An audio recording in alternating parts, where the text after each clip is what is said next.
Jadi kita bahas proyeknya dulu, karena untuk yang setelah ISOMA nanti kita akan belajar langsung membuat perangkat ajar apa saja sih yang harus disiapkan oleh Bapak Ibu guru yang mengajar di kurikulum Merdeka. Nah, untuk proyek Bapak Ibu, ini kita mulai dari perencanaan dan kita biasanya buatnya di awal tahun pelajaran di rapat kerja. Ada beberapa proyek yang harus kita ambil untuk SMP. Dalam satu tahun itu ada 360 JP kelas 7 dan kelas 8. Untuk kelas 9-nya hanya 320 JP, ya. Dan SMP di fase D, proyek yang diambil minimal 3. Tidak boleh kurang dari 3. Jadi minimal ada 3 proyek yang harus diambil, yang harus dilakukan oleh sekolah. Kemudian prosesnya untuk menyusun proyek apa saja sih? Ini Bapak Ibu sesuai dengan ketentuan yang sudah ada di KOSP atau Kurikulum Operasional Sekolah Penggerak. Yang pertama, merancang alokasi waktu dan dimensi profil pelajar Pancasila. Kemudian membentuk tim fasilitasi proyek. Yang ketiga, identifikasi tingkat kesiapan satuan pendidikan. Yang keempat, pemilihan tema umum. Yang kelima, penentuan topik spesifik. Yang keenam, merancang modul proyek. Jadi Bapak Ibu dari nomor 1, nomor 2, 3, 4, dan 5 ini fokus yang membuat adalah staf manajemen sekolah. Dan pastinya sudah disetujui oleh Bapak Ibu yang mengajar. Ya, sampai pemilihan tema. Makanya kita bilangnya di raker. Jadi di raker di awal itu, ayo tema apa yang akan kita ambil untuk tahun pelajaran 2022-2023. Kami kemarin ngambil 4, ternyata kebanyakan Bapak Ibu, ya silakan diambil 3 saja karena berkaitan dengan administrasi yang harus kita siapkan. Semakin banyak proyek yang kita ambil, semakin banyak pekerjaan yang harus kita lakukan.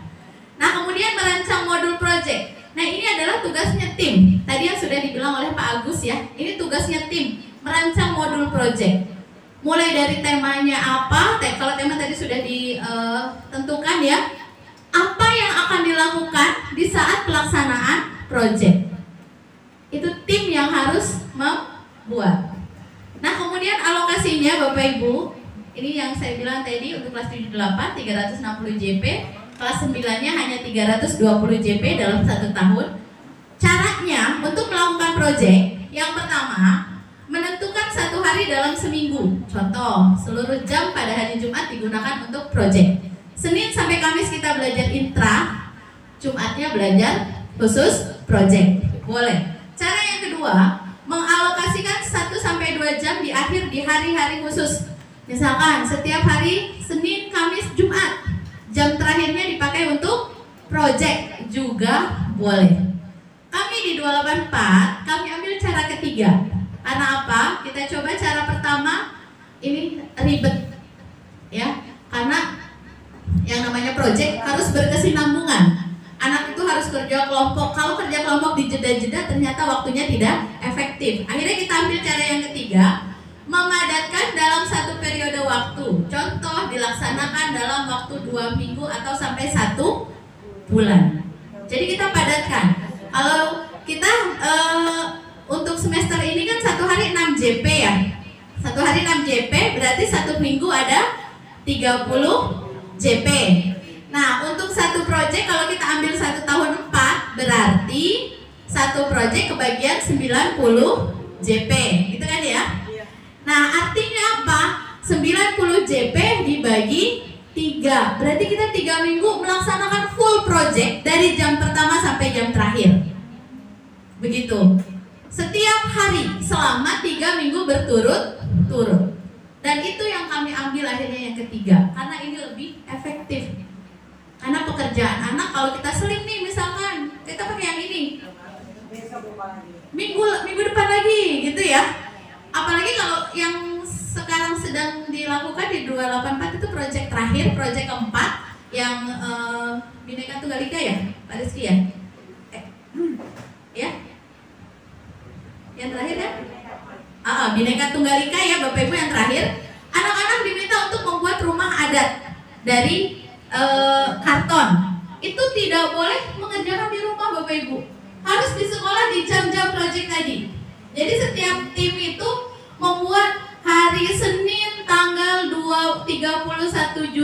Mei 2022. Jam pertama, kedua, anak diminta untuk ngapain? Kan jam ketiga, keempat ngapain? Jam kelima, keenam ngapain? Itu yang bikin itu siapa? Tim. Ya. Kan bikin rumah adat itu nggak sebentar, misalkan gitu ya. Jam ke-1, kedua nggak selesai.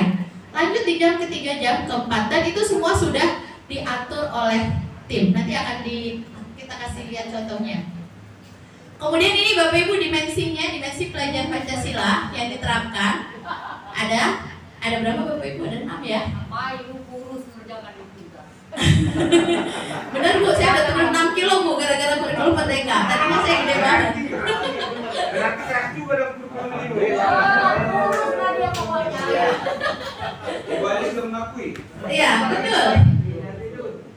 Tidak tidur bagaimana? Gak usah tidur. Ya, strategi membentuk tim fasilitasi di SMP 284. Yang pertama, pimpinan satuan pendidikan menentukan seorang koordinator proyek. Jadi setiap tim ada koordinatornya, ya. Kemudian tentukan seorang koordinator koordinator memberikan arahan untuk merencanakan dan membuat proyek. Ini yang terakhir.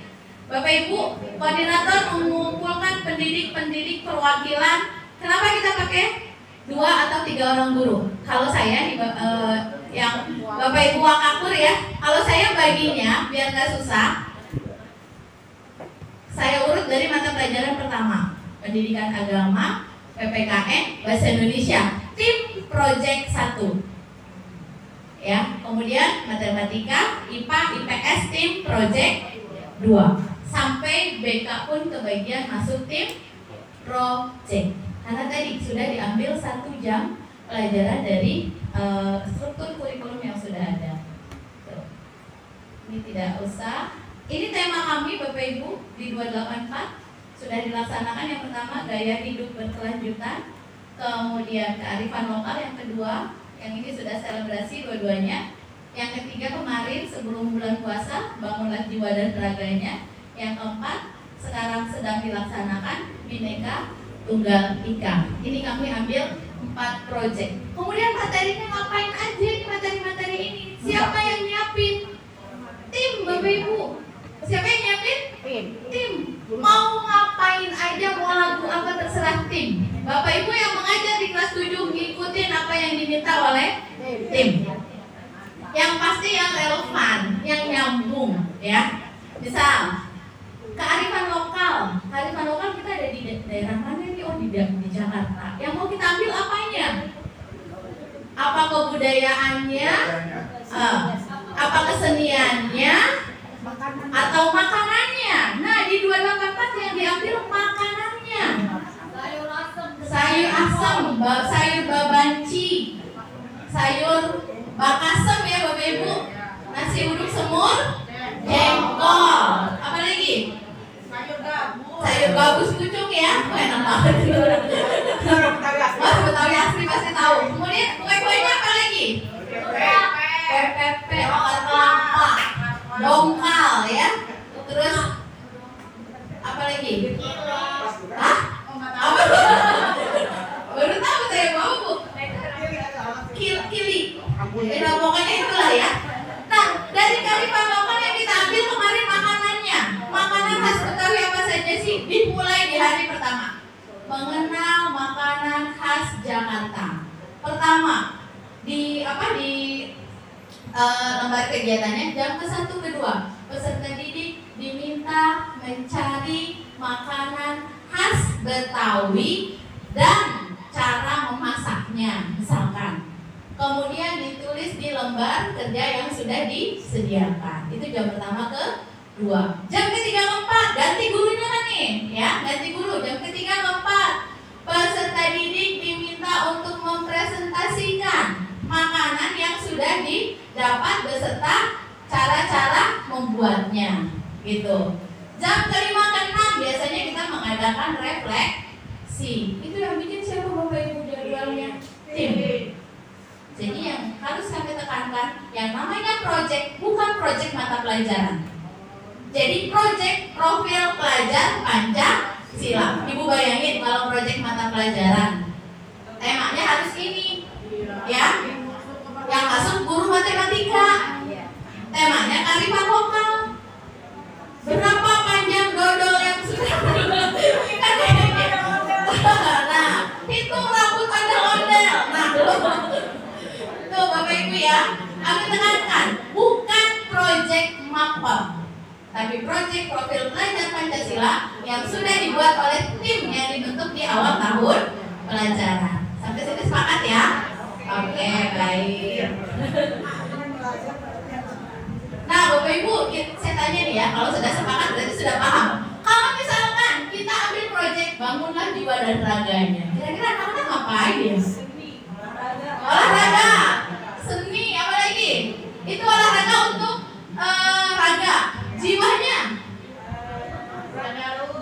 Tadarus, boleh. Terus, ya dari seninya boleh nggak?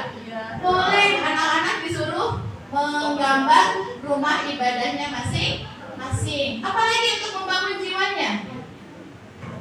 Anak-anak diminta untuk belajar maju ke depan, untuk memperkenalkan diri secara bergantian, untuk menumbuhkan apa? Rasa percaya diri. Kadang-kadang anak-anak saya ya Bu, anak-anak kita dijual-jualkan. Kalau berdiri nggak ada yang tegap tuh kalau di depan. Kalau kayak gini, ya, gini mainin kuku sama nggak?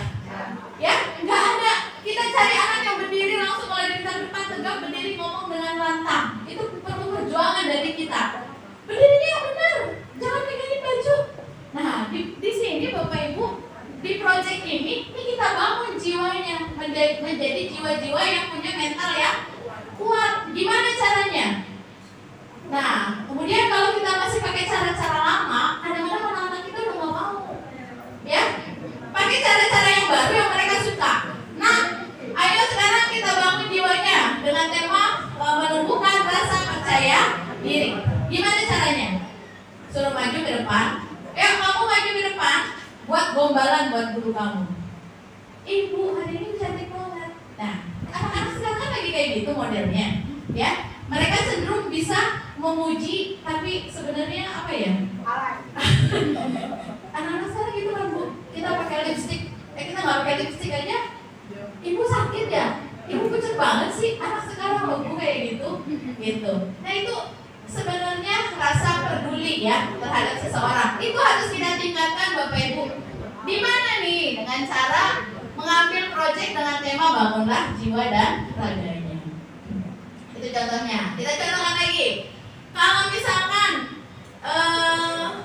Bhinneka Tunggal Ika, apa proyeknya?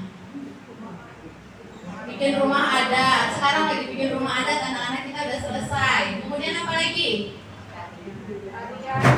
Tarian tradisional. Besok rencananya Bapak Ibu, di kita selebrasinya hanya 2 kali, walaupun ada 4 proyek. Jadi setiap proyek tidak harus selebrasi. Digabungkan dengan event-event sekolah.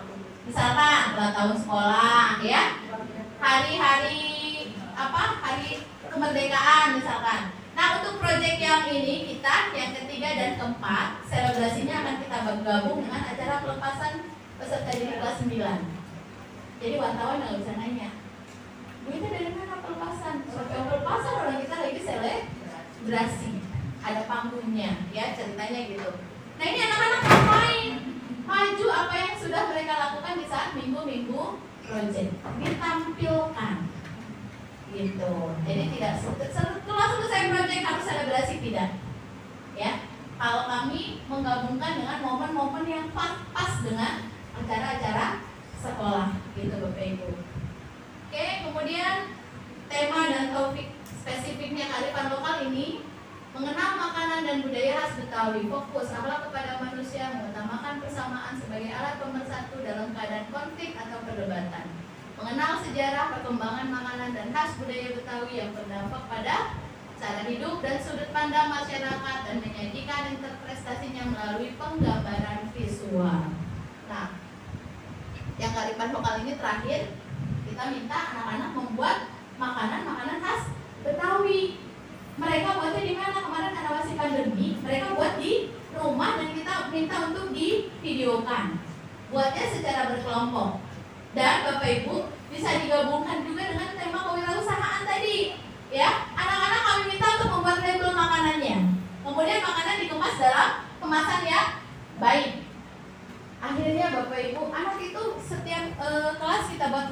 berkelompok makanan dengan makanan yang berbeda-beda, mereka buat label. Kemarin apa ya? Yang laku banget apa biji ketapang ya? Biji ketapang apa gitu? Itu punya mereka. Dan benar-benar anak-anak ya bikin yang hangus ya, kemudian yang bentuknya nggak jelas, kemudian ada nasi uduk juga. Itu benar-benar mereka yang harus bikin sendiri. Yang kurang laku apa ya kemarin akhirnya kita beli? Hah? Kue rangi ya? Iya, kue rangi juga Bapak Ibu. Itu kurang laku tuh, anak-anak kurang suka. Kue rangi yang dikasih gula atasnya ya. Nah ini strateginya. Oh aja nggak ada gambar. Nah ini Bapak Ibu, ini rencananya nih. Ini setiap hari Bapak Ibu bikin. Kalau kita pakai 3 minggu, 1 minggu ada 5 hari, berarti ini ada 15 lembar. Kita buat, wow, ya. Nih, nggak ini apa aja ya? Kurang apa? Ini yang bikin promosi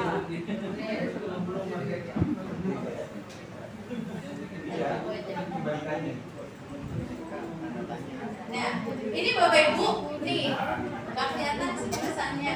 Ini udah nanti kami kirim nih untuk contohnya. Rencana kegiatan penguatan proyek profil pelajar Pancasila. Iya, dikirim lagi Bu Ajeng. Nih, nggak bisa ya. Pembukaan ya. Kegiatan inti, ini Bapak Ibu bisa lihat. Jam ke-1, guru membantu peserta didik untuk mengikuti permainan berkelompok, memasangkan makanan dari bahan-bahan untuk membuatnya. Ya, ini Bapak Ibu di sini ada puzzle, ada apa tuh? Yang buat bongkar pasang apa namanya? Kalau zaman saya dulu bongkar pasang apa Bapak Ibu? Lego. Ada, iya. Pokoknya permainan-permainan di LKPD-nya. Kemudian nih Bapak Ibu ya. Ini LKPD yang bikin siapa? Tim. Ya, yang bikin tim. Jadi yang ngajar mah santai aja, tapi tetap kebagian semua kan? Ya. Oke. Ini contoh LKPD-nya. Lanjut Bu Ajeng. Di back lagi. Kemudian nih Bapak Ibu, hasilnya nih anak-anak suruh nempel-nempel di sini. Ini Bapak Ibu, ini ondel-ondel yang sudah terpasang. Tadinya kita download dari internet nih, kita gunting-gunting, kita masukin ke plastik satu-satu. Karena kita ada 4 kelas, kelas 7 ada 4 kelas, satu kelas ada 4 kelompok. Berarti kita bikin 16 lembar ini kita guntingin satu-satu. Tim projectnya yang guntingin satu-satu, masukin ke dalam plastik, iya atau amplop ya. Kemudian ini, nih nyusun, cari nama makanan khas Betawi dari sini, ya. Kemudian ada apa yang istilah TTS-nya, ya. Ini siapa yang buat tim? Dilaksanakan selama 3 minggu berturut. Mabuk. Guru yang lain hanya mengikuti apa yang diminta oleh tim, ya. Tapi giliran proyek berikutnya kebagian juga. Oke. Ini lembar refleksinya, di Bapak Ibu di dokumentasinya. Ini pekerjaan ini tidak ada yang dilakukan di rumah. Kalau kita sudah PJJ 100, PTM 100%. Semuanya di sekolah secara berkelompok, ya.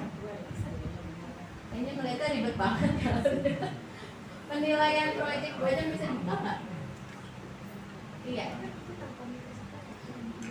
Nah Bapak Ibu, yang nilai siapa? Yang nilai timnya atau guru yang masuk ke kelas?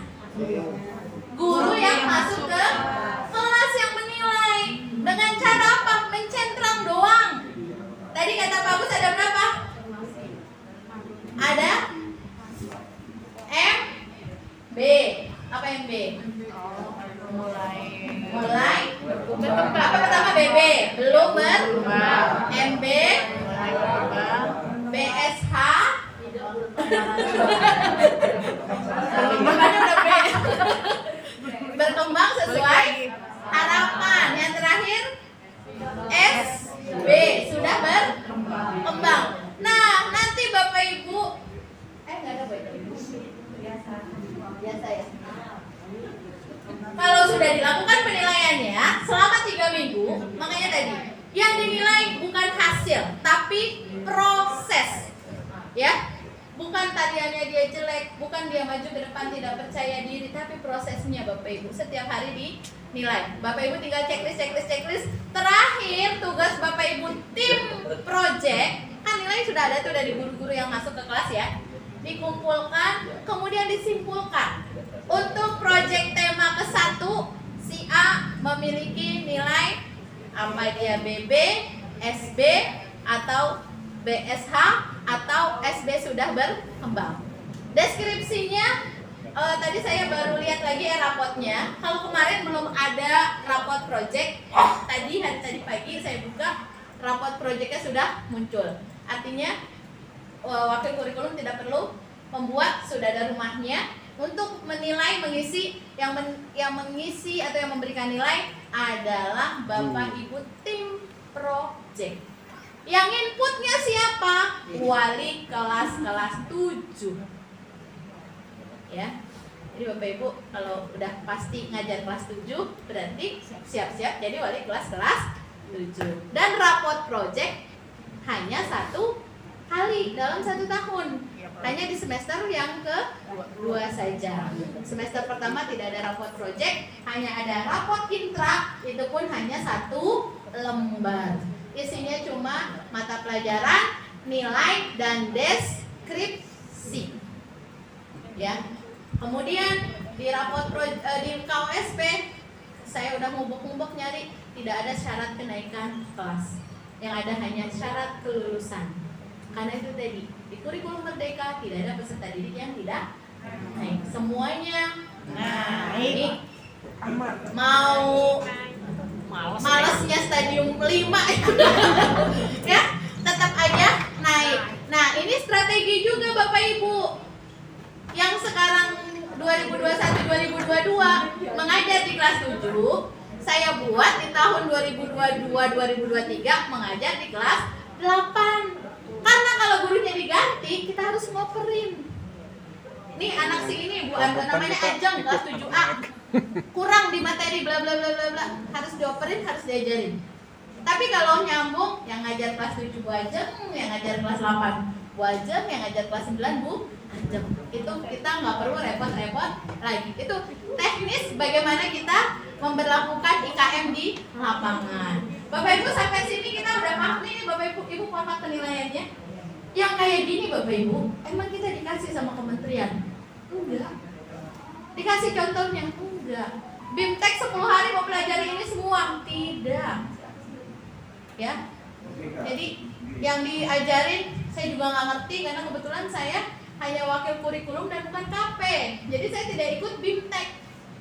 Tapi mau nggak mau kita harus belajar bagaimana caranya, dan saya banyak bertanya kepada teman-teman yang KP. Akhirnya ini terbuatlah seperti ini dari 284 dan kita sodorkan ke pelatih ahli, dan ternyata alhamdulillah 284 yang paling benar. Karena yang dinilai dalam proyek bukan hasil, tapi proses. Sekali lagi saya tekankan, bukan proyek mata pelajaran, tapi proyek profil pelajar Pancasila. Ya, kalau masih ada sekolah penggerak juga yang proyeknya kearifan lokal, ya, tim proyeknya matematika, IPA, IPS. Oke, kalau IPS masih ada nyambungnya. Kalau IPA kearifan lokal, misalnya yang diambil Betawi, itu mau ngapain? Akhirnya berantem gurunya.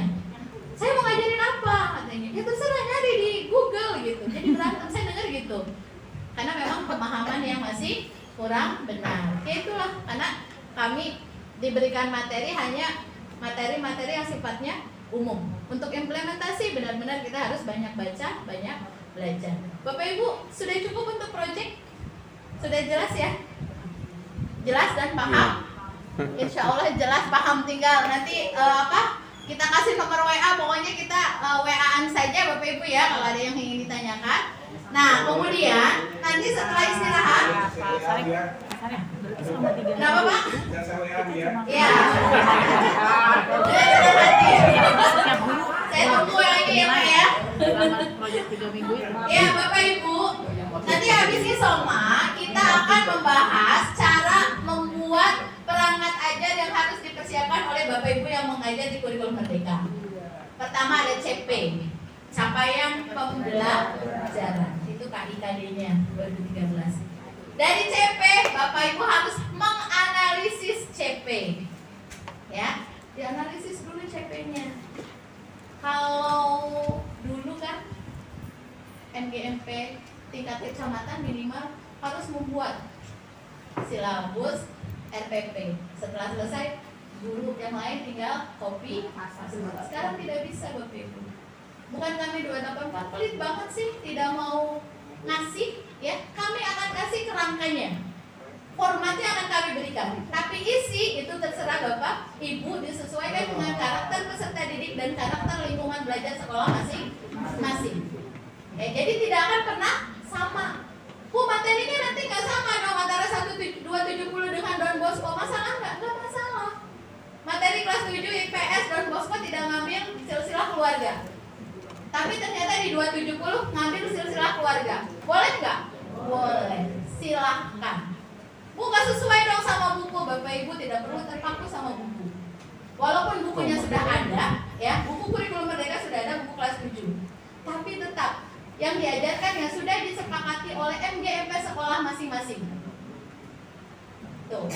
Jadi buku itu hanya sebagai bahan acuan. Jadi tidak seperti kemarin lagi. Kalau di buku bab 1, bab 2, bab 3, bab 4 belum selesai, kita nggak boleh ngapa-ngapain. Harus diikuti dari buku. Tidak seperti itu Bapak Ibu di kurikulum merdeka. Materinya disesuaikan dengan karakter peserta didik dan karakter lingkungan sekolah, karakter lingkungan belajar. Walaupun materi setiap sekolah tidak sama. Siapa yang menentukan? Setelah CP dianalisis, CP-nya kemudian buat tujuan pembelajaran. Tujuan pembelajaran yang bikin siapa? Gurunya. Setelah bikin tujuan pembelajaran, dibikin alurnya. Alur tujuan pembelajaran atau silabus. Siapa yang bikin? Bapak Ibu yang bikin. Nggak boleh pas. Formatnya saja yang akan kami berikan. Setelah silabus selesai atau ATP selesai, baru kita membuat modul ajar atau MA. Masih semangat ya? Ya Bu, kita tektok aja ya Bu ya, langsung tanya jawab ya. Ya, ya boleh Bu. Begini, matematika ini. Oke. Harusnya yang dikasih contoh itu matematika, karena contoh nih Bu, ini kelas 7 sekarang ya. Ya. 27 bagi 3, mikir 5 menit, 10 menit. Kalau saya diam, habis, gak nyambung. 11 tambah 7, mikir. Pertanyaan saya Bu, ini kagak tuntas-tuntas, berarti gak naik-naik dong saya. Itu gimana? Benar, itu masalah yang mendunia Bu. Ya sama, hampir sama semua. Jadi gini Bu, memang kalau untuk matematika itu ada pengecualian, ada perbedaan. Makanya saya bilang boleh diacak-acak tadi ya, boleh boleh diacak maksudnya. Ini materi ini masuk ke kelas berapa, materi ini masuk ke kelas berapa. Tapi untuk mata pelajaran tertentu tidak boleh diacak. Kayak matematika, kalau nggak ngerti bilangan, mana mungkin bisa masuk ke himpunan. Itu ya Bu ya, itu urutannya. Makanya di kurikulum merdeka boleh diacak, tapi tidak boleh diacak. Artinya tetap anak harus kenal apa dulu, ada materi syarat yang harus dilalui dulu. Nah, kemudian gimana caranya kalau misalkan ini aja belum selesai? Ibu tadi ada diferensiasi Bu. Saya yakin tidak semua peserta didik dalam satu kelas begitu semua. Benar nggak? Iya, benar. Pasti ada yang levelnya rendah, sedang dan tinggi. Nah, Ibu yang terhormat. ya. Apalagi di kelas 7 sekarang kan kemarin kira-kira 2 tahun lebih dari itu. Jadi mereka sepertinya bukan saya menuduh Bu. Jadi dari itu mereka bukannya belajar. Dan pada kenyataannya guru memberikan nilai KKM gitu kan Bu. Ya. Nah sekarang yang menjadi masalah, kebetulan saya kemarin kan udah dibagi tuh ngajar kelas 7. Kebetulan saya sih nggak di kelas 7, alhamdulillah. Jadi tapi saya ini gimana caranya ya? Ini rata-rata kalau saya buat rata-rata salah ya Bu. perkalian, pembagian, penjumlahan, pengurangan. Anak itu mungkin dari satu kelas itu mungkin 2-3 orang aja Bu yang bisa. Apakah kita akan berputar di situ? Udahlah, perkalian aja, penjumlahan aja. Kakak naik, nggak lari ke kubus, nggak lari ke. Kalau nggak ada penjumlahan, kalau nggak ada penjumlahan menghitung itu, kubus itu nggak bisa kita lanjutkan Bu. Ini kira-kira bagaimana Bu? Ya, itu tadi diferensiasi itu fungsinya begitu Bapak Ibu. Kita memperlakukan kepada karakter peserta didik yang berbeda-beda. Ya, jadi untuk yang kita sudah analisis ya, asesmen diagnostik kognitifnya sudah dianalisis dari awal. Apakah kamu tahu sebutkan angka 1 sampai 9. Ditulis gitu ya. Anak-anak ada ya. 1, 2, 5, 6, 7, 8, 9. Ada yang kelewat. Nah, Bapak Ibu dari hasil asesmen sudah bisa mengelompokkan. Dan untuk pengelompokannya, nah itu ya Bapak Ibu yang Bapak Ibu lakukan untuk pembeda. Pembeda apa? Oh, ternyata yang rendah belum bisa nih sampai untuk untuk materi ini. Tapi Bapak Ibu tidak mungkin kan mengajar satu kelas dengan materi yang berbeda. Betul nggak? Repot. Apalagi kita satu kelas isinya berapa? 36. Masa sih yang satu masih himpunan, yang satu sudah masuk ke pokoknya kalau matematika materi yang lain lah gitu ya, kan nggak mungkin gitu ya Bu. Jadi kalau materi tetap yang disampaikan itu sama semua ya. Untuk penilaiannya pasti disesuaikan dengan level tadi. Nah kemudian kan semua siswa harus naik di kurikulum merdeka, nggak boleh nggak naik. Nah Bapak Ibu, itu tadi yang saya bilang, Bapak Ibu bisa menitipkan atau kasih surat cinta untuk guru yang mengajar di kelas yang akan datang. Kasih catatan, si A belum bisa himpunan, si B belum bisa ini. Itu Bapak Ibu, itu wajib hukumnya ya, itu wajib hukumnya Bu, dikasih catatan-catatan. Makanya saya bilang kalau gurunya nanti Ibu Siti ya, nanti ya yang akan membagi tugas. Kalau di 2022-2023 sudah ngajar kelas 7, kami di 284 mengambil kebijakannya. Pas dia kelas 8 di 2023-2024 kita kasih guru yang sama, biar nggak pusing. Begitu Bu. Karena memang pandemi ini memang sangat luar biasa dampaknya ya kepada anak-anak. Saya ngelihat sendiri Bu, matematika itu gurunya sangat kalau mereka bisa teriak, akhirnya udahlah, mau bagaimana lagi karena kondisinya memang nomor rumahnya Bu, ngasih nilai nomor rumahnya gitu. Oke Bu, oke sip. Ada lagi Bapak Ibu? Masih ada 7 menit sampai jam 12. Langsung aja kita tanya jawab.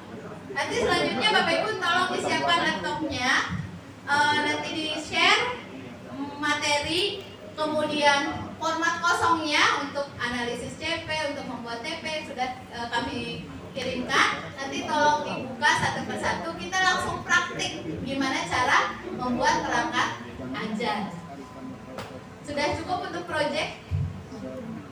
Alhamdulillah pas aja. Sudah cukup Bapak Ibu? Pak, Bapak udah cukup Pak? Bapak olahraga? Apa namanya? Apa udah cukup? Sampai kan kami diskusi dengan pertanyaan Ibu tadi. Kan Ibu tadi kan referensinya pertanyaannya kan anaknya jumlah total 36 orang. Jadi dengan penjumlahan yang tahu hanya 3 orang. Jadi Ibu mengatakan tadi kita buat pemetaan, diferensiasi. Jadi sekarang kalau sudah kita petakan si A ini tetap sama, nggak ada perubahan. Kira-kira kalau tadi solusinya untuk yang 33 orang ini bagaimana? Umpamanya itu kan maksudnya Ibu tuh tadi, pertanyaan Ibu itu. Jadi hanya 3 orang aja yang sanggup.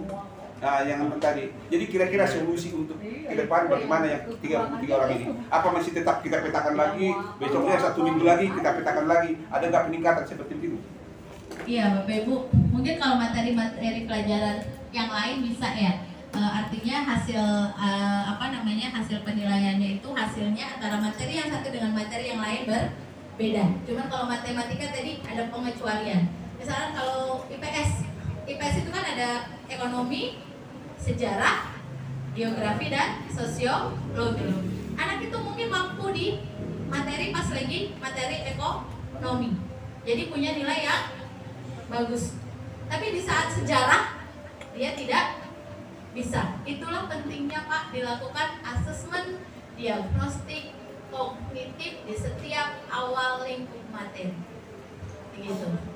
Nah tadi kalau memang sudah terbukti kayak matematika udah nggak bisa, udah nanti tetap naik. Kemudian punya catatan untuk guru yang mengajar di jenjang berikutnya, gitu. Kalau matematika ya kita sudah tahu sendiri memang begitu kenyataannya. Tapi untuk materi-materi pelajaran yang lain, insya Allah anak itu tidak flat. Semua materi anak itu tidak bisa. Ya Pak ya, kayak di olahraga mungkin saya nggak bisa berenang Pak. Iya. Ya. Tapi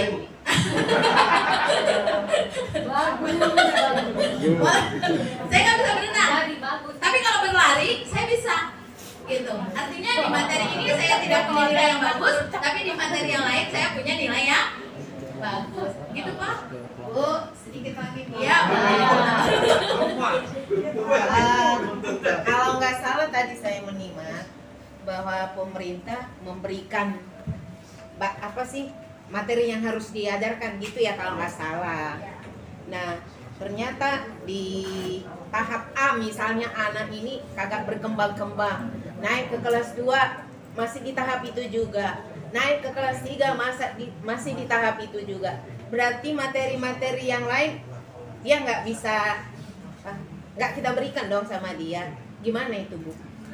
Tadi saya bilang Bu, materinya tetap semua diberikan yang sama, cuma hasilnya pasti berbeda-beda. Karena tidak mungkin kita mengajar satu kelas dengan waktu yang sama tapi materi yang berbeda. Materinya tetap kita berikan yang sama, tapi memang hasil penilaian dari materi yang sudah kita berikan itu berbeda-beda. Sampai akhirnya dia lulus Bu dari kelas 9.